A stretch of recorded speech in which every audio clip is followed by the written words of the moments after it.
Think conflict means something's wrong with you? Think again. Conflict isn't failure, it's an invitation to grow. Today I'm sharing how God designed us to navigate tension with grace, not guilt.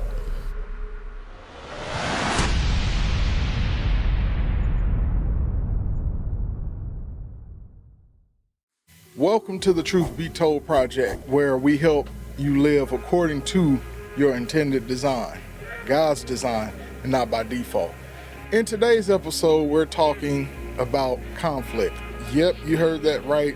That uncomfortable, messy, totally normal part of life, whether it's a heated moment with your spouse or unspoken tension with a friend or coworker. Conflict is something we all face. But what if we saw it not as a sign of failure, but as an opportunity for growth? Join us as we explore common triggers, examine our own patterns, and discover how God's grace can guide us through every hard conversation with clarity, compassion, and peace. That's what comes up today on the Truth Be Told Project podcast. You ever had a moment where someone said something and it just hit you wrong?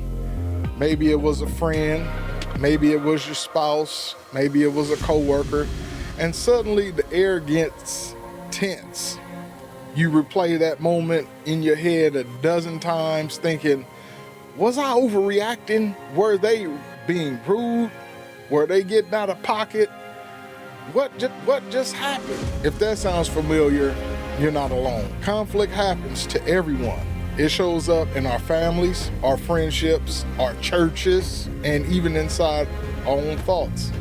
And sometimes, especially in Christian spaces, we feel like we shouldn't be having conflict at all. I know that's what I used to think.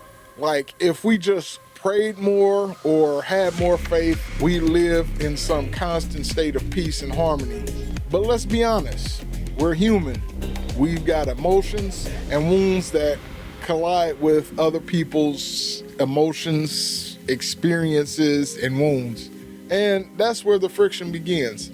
So today we're going to talk about conflict, not in a way that shames you or tells you just be more loving, but in a way that helps you understand it better. We'll explore what triggers conflict, why it's completely normal, and how recognizing your own patterns is actually one of the most powerful feelings and freeing things you can do. And we're going to do it through the lens of grace, the kind of grace Jesus extends to us, and the kind we're learning to extend to ourselves and others. So here's what we'll unpack together: why conflict isn't necessarily a sign that something's broken, the common reasons conflicts start, and even when nobody means to hurt anyone, how to gently recognize your own role in tension without spiraling into guilt or shame. Because let's be real, conflict doesn't make you a bad Christian, a bad partner, or a bad friend. It makes you a person. The kind of person Jesus still walks with, teaches, and loves deeply, even in the mess. So grab your coffee, settle in, and let's explore this together without judgment, without pressure. Just a real, honest conversation about what it means to live and love in a world where conflict is part of the story. So let's get into it.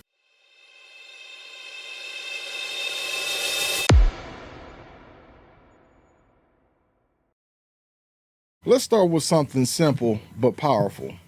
Conflict is normal. We say that, but it's one of those things we don't always believe. Deep down, many of us still carry this idea that conflict means something is wrong with the relationship, or worse, with us. Like if we were just better communicators, more Christian, more Christ-like, more patient, more emotionally intelligent, then we live in this constant state of calm. But that's just not how life or love works. Conflict doesn't mean your relationship is doomed. It doesn't mean you failed. It means you're two people trying to navigate life, and sometimes your wants, needs, expectations, and wounds bump into each other. Think about Jesus and his disciples for a moment. They were people who literally walked with the Son of God. And guess what? They argued. Read your Bible, read the Gospels. They argued. They misunderstood each other. James and John asked for special seats in heaven. Peter cut off a soldier's ear in the heat of the moment. And the disciples debated about who was the greatest. And Jesus didn't say, man, y'all are a mess. I'm done. He stayed, he taught, he corrected, and most of all, he loved. Conflict was a part of their story too. And sometimes conflict arises because we're not heard, or we feel disrespected, or maybe we're tired and something small becomes a bigger deal than it should be. Sometimes it's about past wounds resurfacing.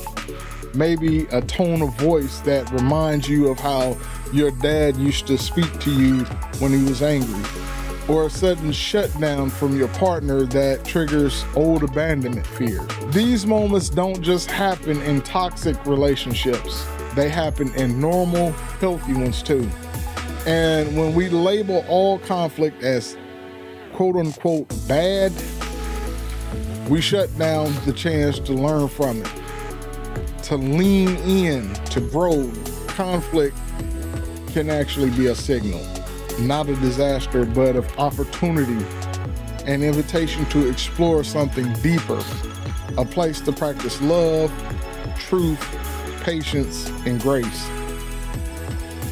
Because let's be real, love isn't tested when everything is perfect. Love shows its strength when things get hard, when tempers flare, when misunderstandings happen, and we choose to stay, listen, and work through it. Now, this doesn't mean conflict should be chaotic or abusive. Healthy conflict still respects boundaries. It doesn't demean or dehumanize. But even when it gets messy, it can be redeemed. We serve a God who works all things, even hard conversations and awkward moments, for good. So if you've been taught that good Christians don't argue, or that conflict is a sign of failure, I just want to gently challenge that today, because avoiding conflict doesn't bring peace. It just buries the problem deeper, and buried things have a way of resurfacing in bigger, more painful ways later. Instead, let's aim for honest peace. The kind that says, hey, I'm upset right now, but I care enough about this relationship to talk through it. That's maturity. That's love. Sometimes we confuse peacekeeping with peacemaking. Peacekeeping avoids the problem to keep things calm. Peacemaking is brave. It's willing to face the mess with grace. It says, I love you enough to not pretend. I trust our connection enough to bring the real stuff to the table. And that's hard, right? Because many of us didn't grow up with healthy models of how to navigate conflict. Maybe you came from a home where people exploded or shut down. Maybe conflict meant fear or rejection. So it makes sense that it still feels uncomfortable, even unsafe. But healing is possible, and it starts with understanding that conflict isn't an enemy. It's a messenger. It's letting you know, hey, there's something here that needs attention, something that matters. You don't have to love conflict to grow from it. You just have to be willing to face it with honesty and compassion. So the next time conflict shows up, instead of spiraling or shutting down, try this. Pause and say to yourself, this is normal. This doesn't mean I'm broken. This is part of being human, and I can navigate it. You're not alone in the tension.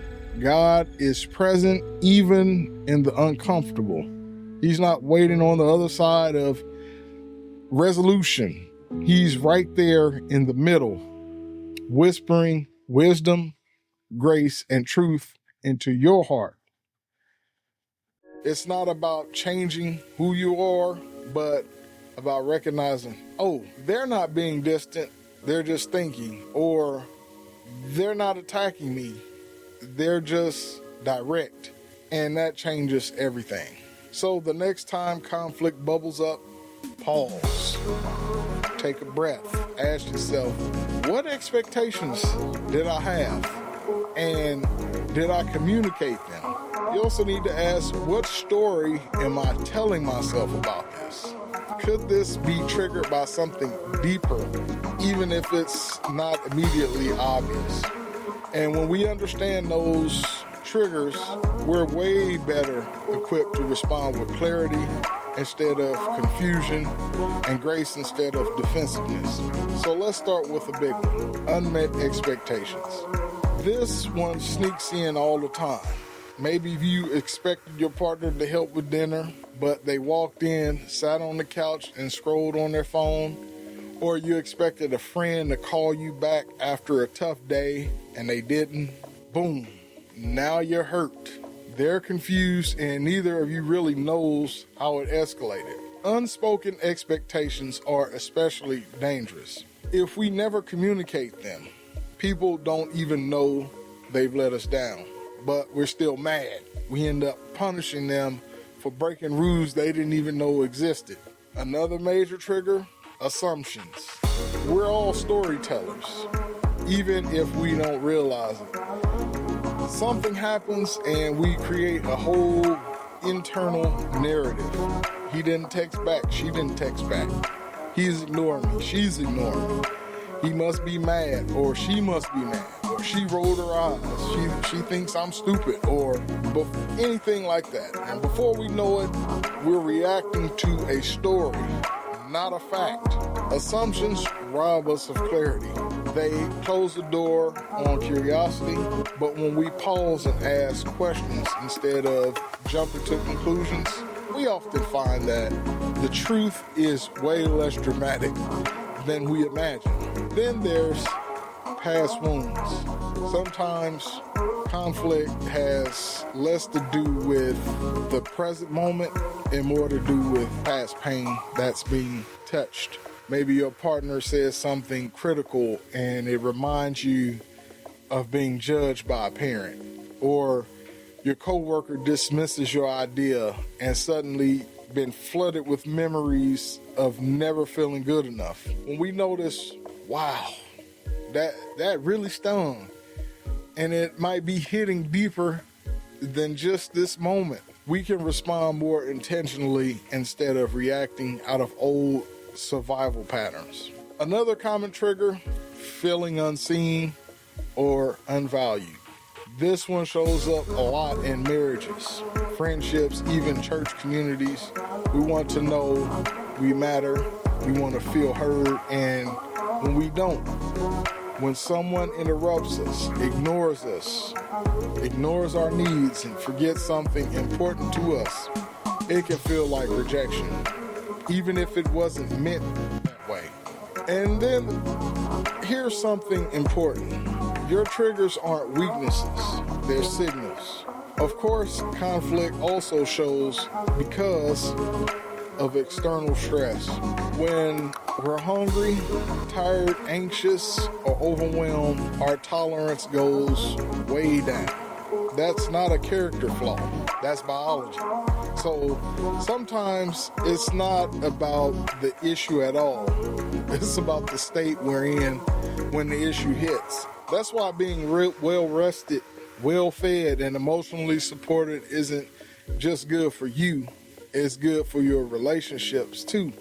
A little margin in your life can prevent a lot of unnecessary conflict. Lastly, we have communication mismatches.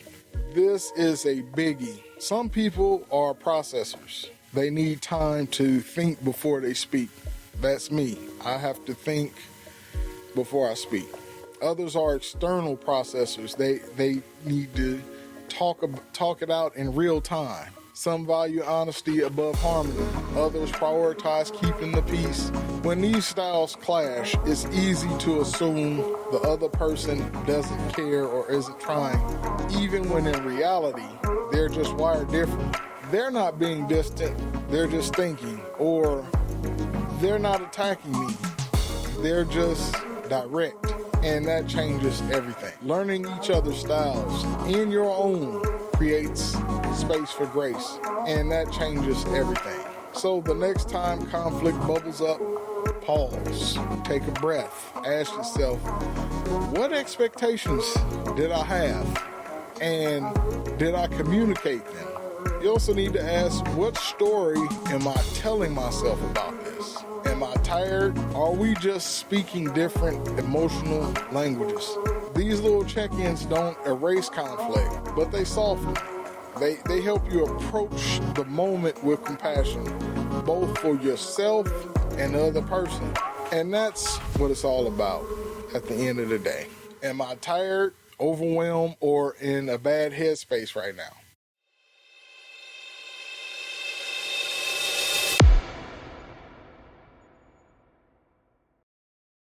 Your role in tension. This might be the hardest part to talk about, but also the one that changes everything.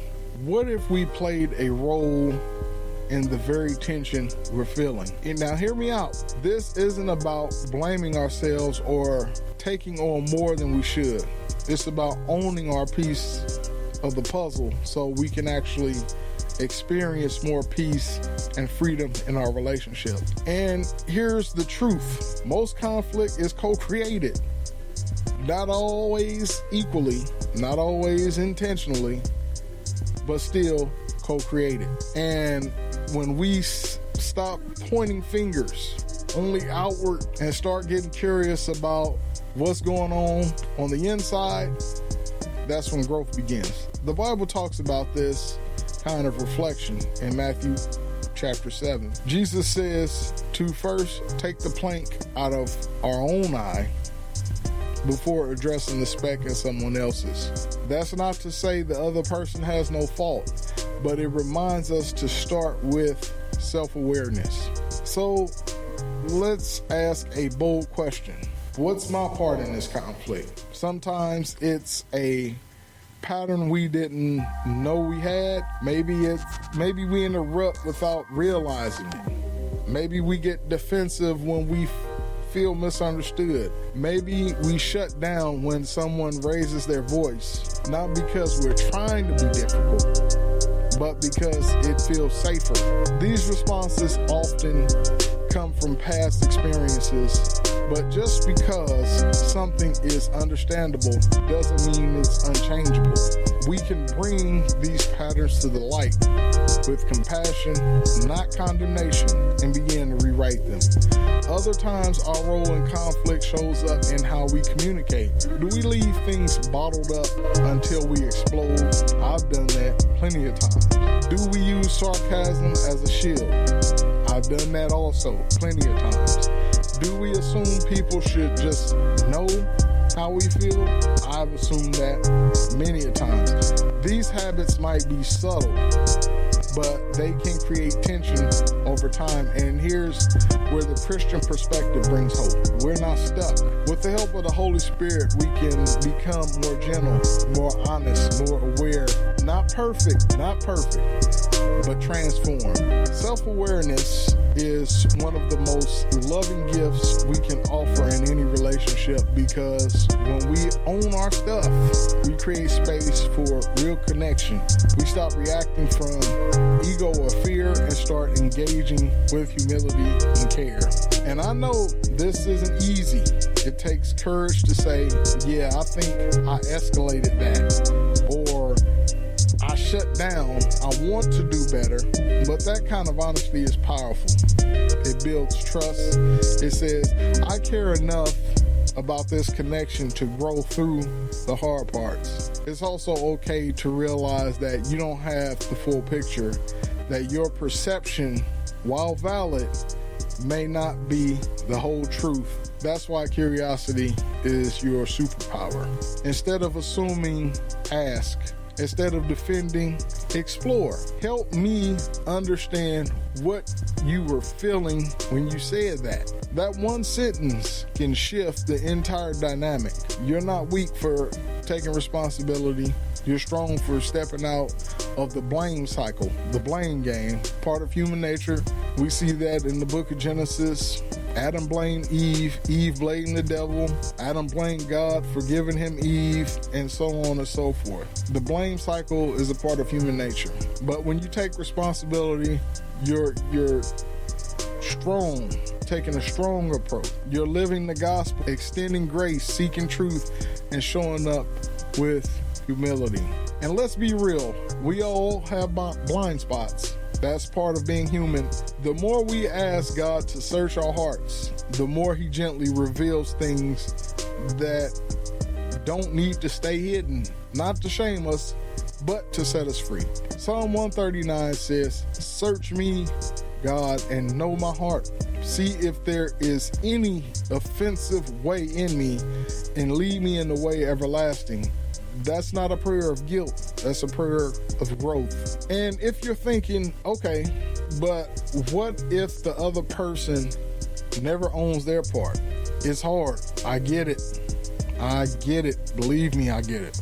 But remember, your healing isn't dependent on their behavior. Your peace doesn't have to wait for their apology. You can take responsibility for your part and still have boundaries. You can choose clarity over control. Taking ownership isn't about taking all the blame. It's about reclaiming your power to grow, to change, to lead with love, even when it's hard. And don't underestimate what that does in someone else's heart. Sometimes your self-awareness becomes an invitation for them to look inward too. Not always, but sometimes. The most disarming thing you can do is say, "I'm sorry for my part." Even if theirs was bigger, that kind of humility can soften the entire room.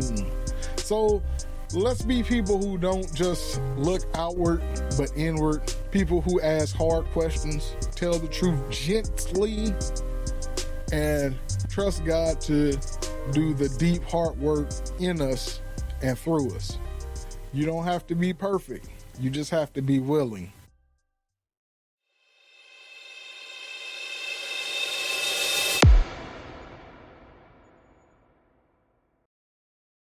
So if you've made it this far, first of all, I want to say thank you. Secondly, I want to say take a deep breath, because this conversation, it takes guts, it takes heart, and it takes a willingness to be honest with yourself, which isn't always easy, but it's so worth it. Conflict is a part of life. It doesn't mean your relationships are broken or that you're failing. It means you're human, you're engaging, you're growing. And every time you choose reflection over reaction, curiosity over assumptions, grace over blame, you've moved, and you're moving towards something deeper, stronger, and more beautiful. So let's do a quick recap. We talked about how conflict isn't a flaw, it's a feature of real relationships. Even the closest friendships and marriages go through seasons of tension. What matters most isn't avoiding it, but how we walk through it. We broke down some common triggers: unmet expectations, old wounds, feeling unseen, external stress, mismatched communication styles. When you start to see those patterns clearly, you gain the ability to pause, to reflect, to respond, not just react. Then we explore the idea of personal ownership, not because you're always at fault, but because recognizing your part is empowering. It's where transformation begins, and through it all, we centered everything on grace. The grace God gives you and the grace you can extend to others. Here's the truth. You can be someone who brings peace into every room you enter, not because you avoid hard things, but because you've learned to meet them with wisdom. love, and the quiet strength that comes from walking with God. And if you're in a place right now where conflict feels overwhelming, I want to say this clearly. Please hear me. You are not alone. You don't have to navigate it perfectly. You just have to be willing to show up one honest moment at a time. Ask for help, journal it out, pray, talk to a counselor or professional. Be gentle with yourself. This is lifelong work. No one has it all figured out, but you're on the path. You're asking questions, leaning into growth, and that matters more than you know. So this week, here's your invitation. When conflict pops up, pause, breathe, ask yourself, what might be going on beneath the surface?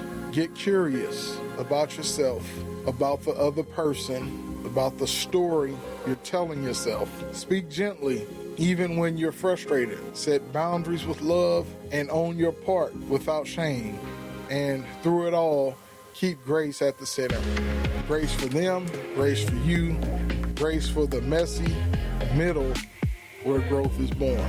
You are capable of navigating conflict in a way that honors both truth and love.